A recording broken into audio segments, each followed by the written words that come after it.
under the era of the Marcoses, the Tahanang Pilipino, also known as the Filipino Home, many know it as the Coconut Palace, was commissioned.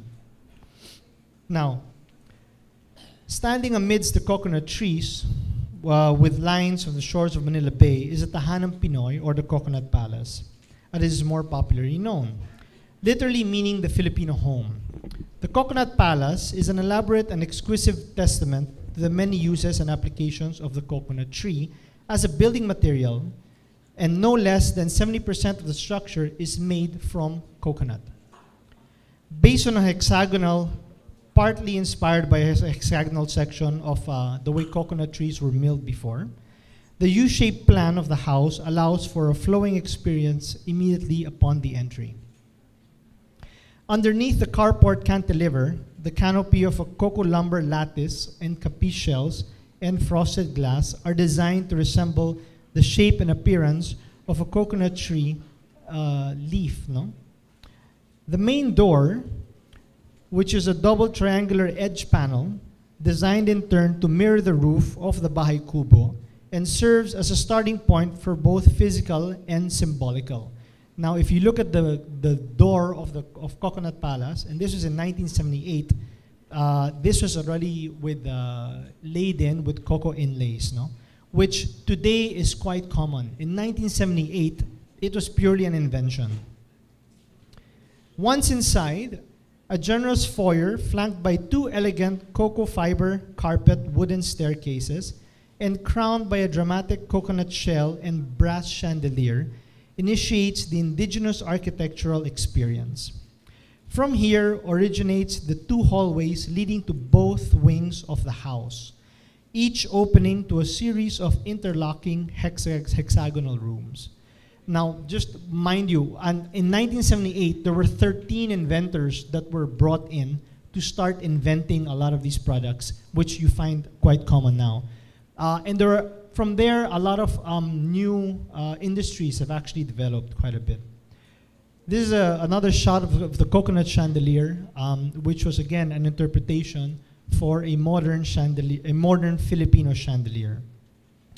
Other notable differences was the flooring, which was done with cocoa parquet, rattan furnishing to keep it indigenous as well.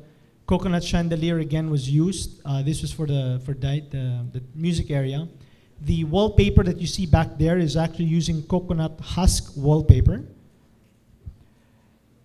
We have certain areas as well where seashells were used quite extensively, and the capice was actually reinterpreted in a much more modern way, and lamps were designed and developed as well to be able to start showcasing our local indigenous shells.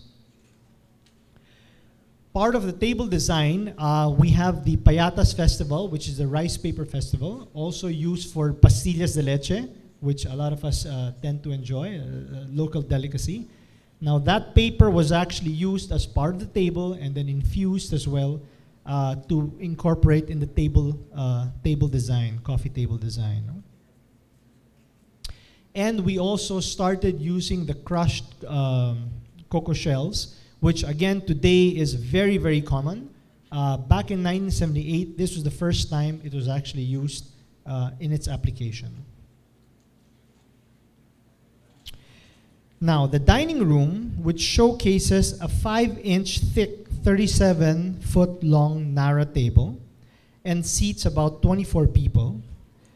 But more impressively, the table is inlaid with 47,000 coconut shells. No? Now, the exacting task of cutting and sanding the shells was a summer job for 60 children from the nearby province of Laguna, while an artisan from Bacolod laid them out in the form of a sampaguita flower, the country's national flower. The overall design of the tabletop was made to resemble the calyado embroidery of the Barong Tagalog, which is the national costume of the Filipino male. Now, I was able to pull out a few of the old archival images, which these rooms no longer exist, unfortunately, in the Coconut Palace. But this room was called the Zamboanga Room, and there were 7 rooms in the Coconut Palace.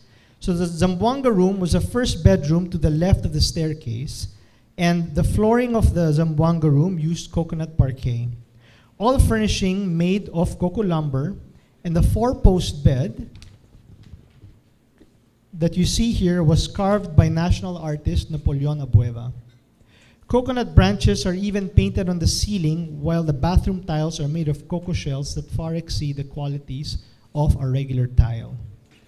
Now, the second room is a Tiboli room.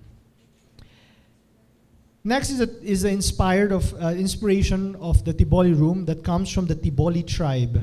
While off-white furniture fabrics atop rich red carpets and surrounded by walls of tie-dyed abaca.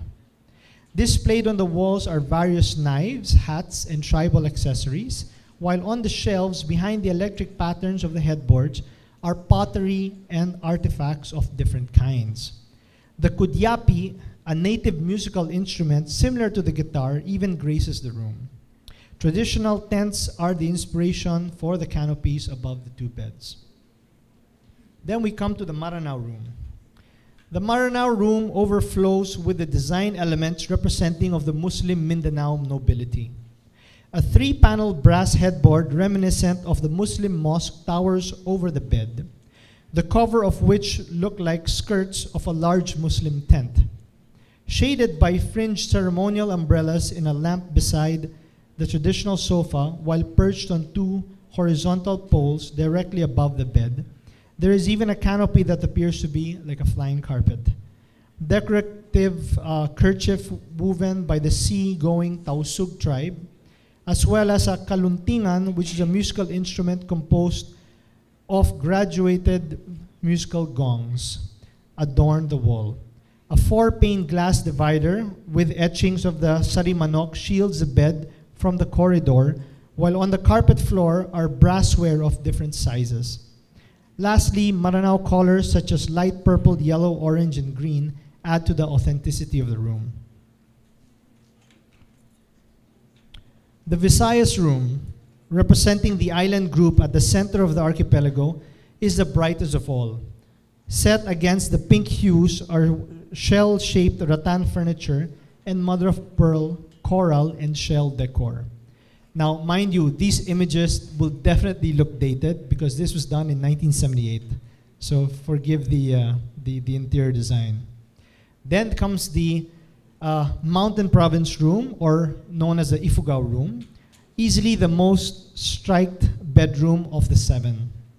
The color scheme is predominantly bright red and black, with geometric patterns of Ifugao weaving, decorating the wall, and throw pillows. Headgear and a hunting shield, a drum lined with pigskin, and assorted basketries, all in dark shades of brown. This room, which speaks of brave mountains and tribes of the northern Luzon. A black kamagong hardwood lamppost depicting a native rice god even stands constant guard, known as the Anito. And this is the Tagalog room. The Tagalog room is located for the was done for the Central Luzon era. Most striking is the hand-carved laminated capiz shell headboard resembling the abanico, the Tagalog maiden traditional hand fan. Embroidered bed covers are made of husi, a popular material used for the Barong Tagalog. And the beige walls of woven buri paper can be found by national artist Fernando Amorsolo, paintings entitled Dalagang Pilipina, meaning the Filipina Maiden. Completing the room's elegant ambiance is the floral fresco hand-painted painting on the ceiling. And finally, we have the Ilocos room. The last bedroom of the Coconut Palace. This is the Tahanang Pilipino's master's bedroom, hence the one with the best view of Manila Bay. Aside from antique furniture from the colonial towns of Ilocos region, the bedroom is characterized by a majestic 4-post bed with a gilded coconut